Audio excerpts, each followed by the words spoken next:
Hi guys, welcome back to Youth Online. My name is Valerie and I'm a youth leader right here at ChurchAlive. We're so glad to have you here, but it doesn't end here. Church is way more about just clicking onto a sermon and engaging in that. That is amazing, that is great, but we also have ways for you to interact and to connect with people. And if you'd like to do that, please just DM us and we will get you connected into one of our small groups. Some exciting news. We have a top secret mission project happening, and if you're an actress or actor, please DM us a 30-second clip of you doing a monologue of your choice, something dramatic, something sad, something funny, and we will get back to you.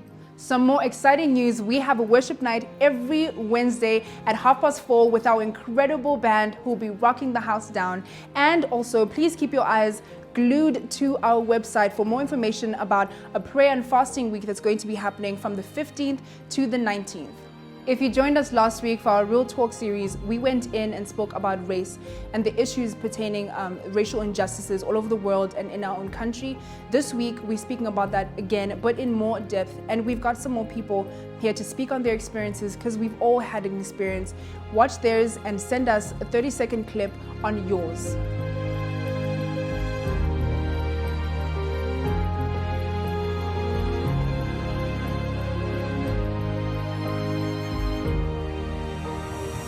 Yeah, so for me, it's not something that happened to me personally, but it still makes me really insecure to share my family background and who I am. So what happened was I was at home affairs with my mom, my sister, and my stepdad, and she was speaking to one of the people helping her there, and they spoke to her, and I think it was Pedi, and she didn't understand that. My mom can speak a lot of languages, but that one, she can't. And because she simply didn't understand that, they asked for her ID, and we were like, okay, it's something normal, it's cool. And then they took her to a back room where they were interrogating her and asking her if her ID is fake and where she's from and all that kind of stuff. And so for me, it's not really about white people treating me differently and stuff like that. It's just knowing that people the same race as me are capable of harming me in that same way. So yeah. A couple of years ago, I was working at a hospital in Limpopo, and it was in quite a small town. And I happened to be the only white person pretty much in the whole town. And so one day I was trying to treat a child, and the child was just crying, refusing to let me even touch him because I was white and I was seen as scary.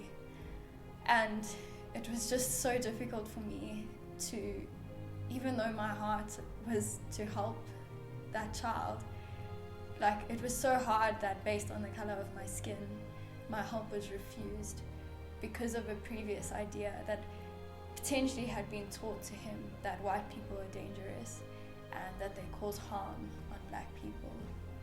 And so, yeah, I just don't think it's ever been as real as that, where a kid is actively screaming and throwing a tantrum because there's someone that's trying to help them that doesn't look like them. My story has to do with the last workplace I was in.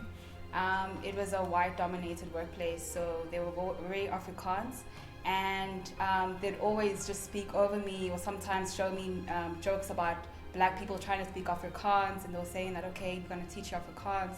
And I remember one Christmas lunch we had, and they were all just speaking over me, and I was just sitting there. I didn't even know how to engage with them or talk with them. So it made me feel so isolated and alone, and yeah, that's just my story.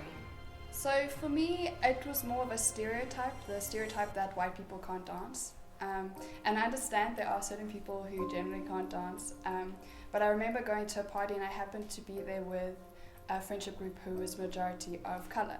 And the music was playing and they went to go dance, and as I went to join them, a large portion of the people around me just started to give me those looks like, oh my gosh, what is she going to do? Why is she doing this?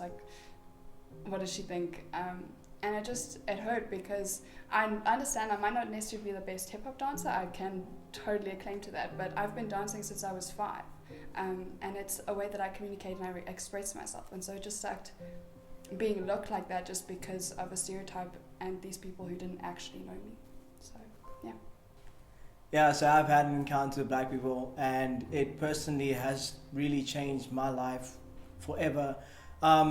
It was when I was in primary school. I had a group of black friends initially, and they started speaking their own language, and I started just looking around and going, oh, okay, how am I supposed to understand? I stopped one of my friends as we were walking to class. I was like, hey man, I don't understand anything you guys are saying. And he looked at me and he was like, you know, dude, sorry, you can't hang out with us if you're not able to speak with us, if you're not able to be like us, if you're not able to commune with us.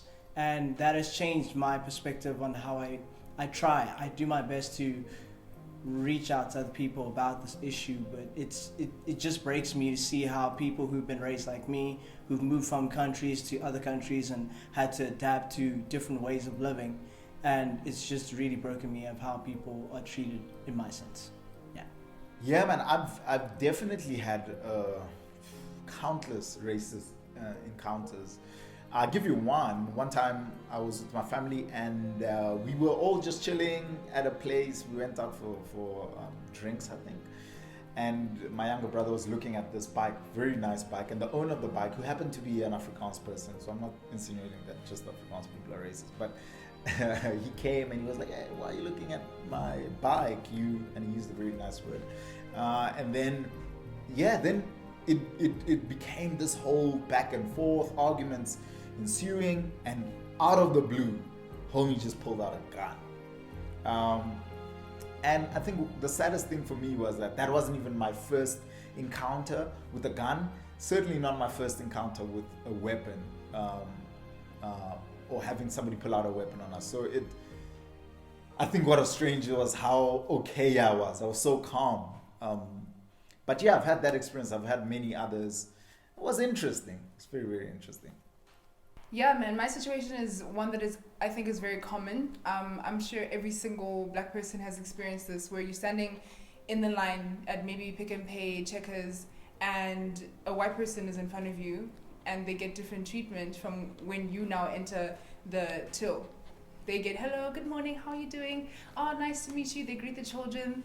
They have the smile. Enjoy the rest of your day. And then when you approach the pay point, you get different treatment. It's hello, plastic.